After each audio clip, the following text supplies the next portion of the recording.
With a quick take, after losing the starting QB battle to Kyler Murray earlier in camp, QB JJ McCarthy split second-team reps with Carson Wentz yesterday at practice. Now we have Kevin Clark here. He is joining us. So, Kevin, who should be the Vikings' backup QB?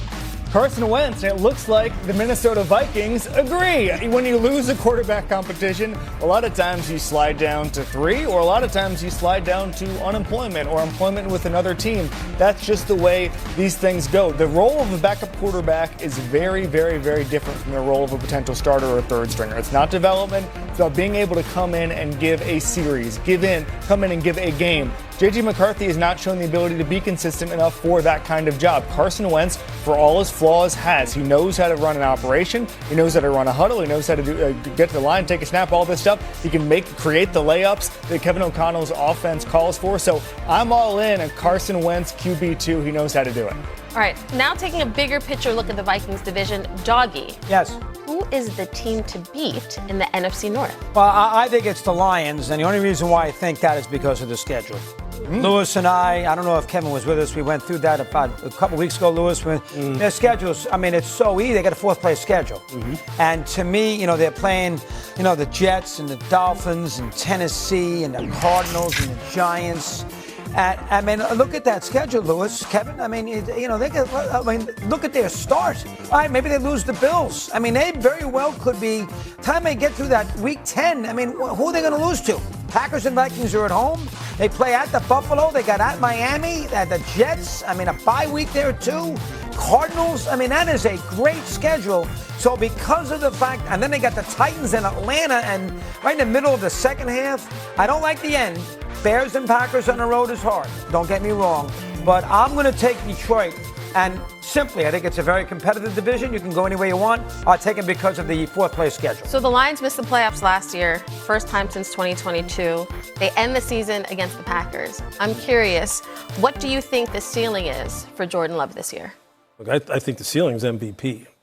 I think if you think about how he ended his season in 2025 in that playoff game against the Chicago Bears, he was on fire in that football game. 300-plus yards passing, 4 touchdowns, no interceptions, had multiple drop passes. There were multiple missed field goals, extra points in that football game, blown coverages on the defense.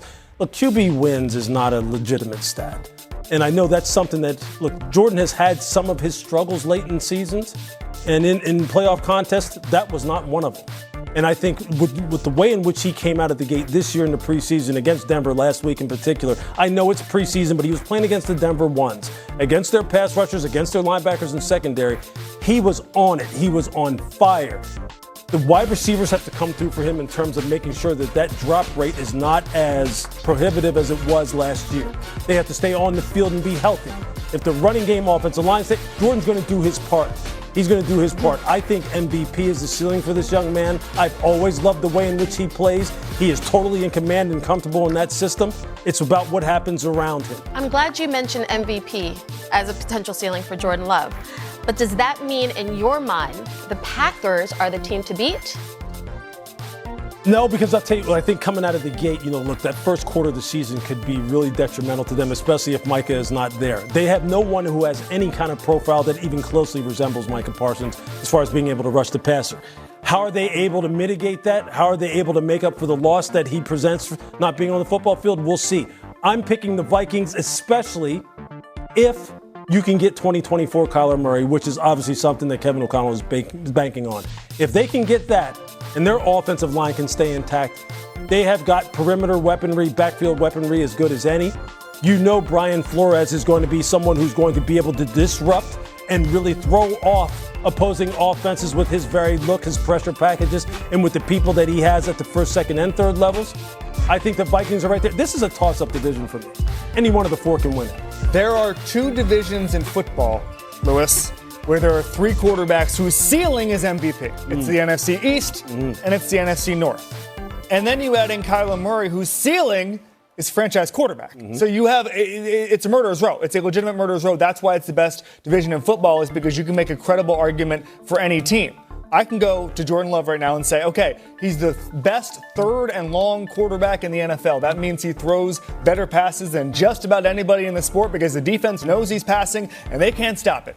Jared Goff, same thing. He can drive the ball down the field at a clip that's basically unmatched by anybody but Love and a handful of other guys. I've heard people in that Lions organization say, if you just Chad Powers Jared Goff and you just say, hey, let's put a mustache on him, put this mustache on him, don't have the story that Sean McVay gave up on him, he'd be an MVP candidate every year. Back-to-back seasons of over 105 passer rating. That is very rare in NFL history. Only 8 interceptions last year, 34 touchdowns. Jared Goff is amazing. And then it's Caleb Williams. Caleb Williams might be one of the most talented guys in football. He's got one of the best offensive coaches in football. There's no reason he can't be an MVP candidate. This is a brutal division, Mad Dog. Yeah, I still think the NFC, I know Arizona's terrible, but the NFC West has got 3 coaches who have been to 5 Super Bowls. McVay's won, Shanahan's been to 2, and McDonald now has won 1. Yep. The NFC North doesn't have any of them who have been to a Super Bowl. Now, I love Lewis. He knows it. But I am shocked the amount of love that Lewis, and now you, Kyler Murray. I mean, come on. This guy was dumped by Arizona. This guy was taken out of a playoff game against the Rams, which was on ABC, on ESPN, because he wasn't giving you great effort in the second half when the Rams beat him in a playoff game a few years ago on a Monday night. Arizona couldn't wait to get him the heck out of there. Nobody ran to get Murray. He got a small contract to go to Minnesota. I mean, he is by far, going into the season, the worst of the 4. So because of that, forget what he could do. I'm basing on what he's done. I can't put Minnesota as number 1. Can I just remind you what you said? If the Vikings, they can win the division. They can be the team to beat. If you can get 2024, Kyler Murray. The if. Do you think that's a big if? Oh, it absolutely is. It absolutely is. But you know what? Like, I know there's going to be people who say, well, why would you trust Kevin O'Connell considering some of the decisions that they've made organizationally with the people that they've let out of there, namely Sam Darnold and then, and then drafting J.J. McCarthy. Look, I believe in Kevin O'Connell. I believe in Josh McCown. And I understand the concerns surrounding Kyler Murray. Believe me. We did games down there. I understand a lot of what people are concerned with Kyler Murray doesn't really have to do with his physical talent and his ability to play the position. It's his personal football character, how he jives in the locker room, what kind of leadership does he possess? Is he a force multiplier? Can he elevate people around him? I don't necessarily feel as though he has to necessarily do all that in Minnesota, considering all that does surround him in Minnesota. He just needs to do his part. He just needs to be a distributor. Pull out some of that Kyler Murray magic on occasion where he can do things with his legs that not many quarterbacks can do.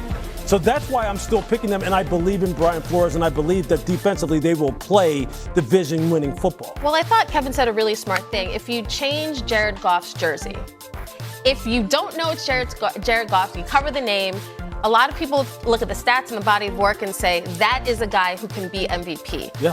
Why are you not as high on the Lions, particularly given Mad Dog has mentioned their schedule?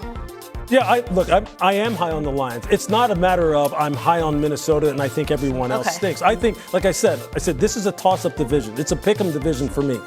I think, look, we talked about this earlier this morning. The Lions have their own questions, in particular on defense. Number 1, who's the complementary edge rush piece to Aiden Hutchinson? And number 2, when you're talking about Kirby Joseph and Brian Branch at safety, at the command and control center, both of their availability is in question. Like, when are they going to be on the football field? Are they going to be on the football field? In what capacity? That's huge for them. We saw what happened to them when they got decimated in the secondary before. Same thing with Chicago, dealing with injuries right now. Micah in Green Bay. It's a pick-em division. The case for Kyler Murray is, even though he's the only guy in this division who can't be an MVP candidate, he's the only guy that can win the division without being an MVP candidate. What does that mean? Justin Jefferson, Jordan Addison, a run game, Kevin O'Connell's playbook on the defensive side of the ball. Most pressures in football last year because of the way Brian Flores was able to blitz it up. He doesn't need to be a superstar.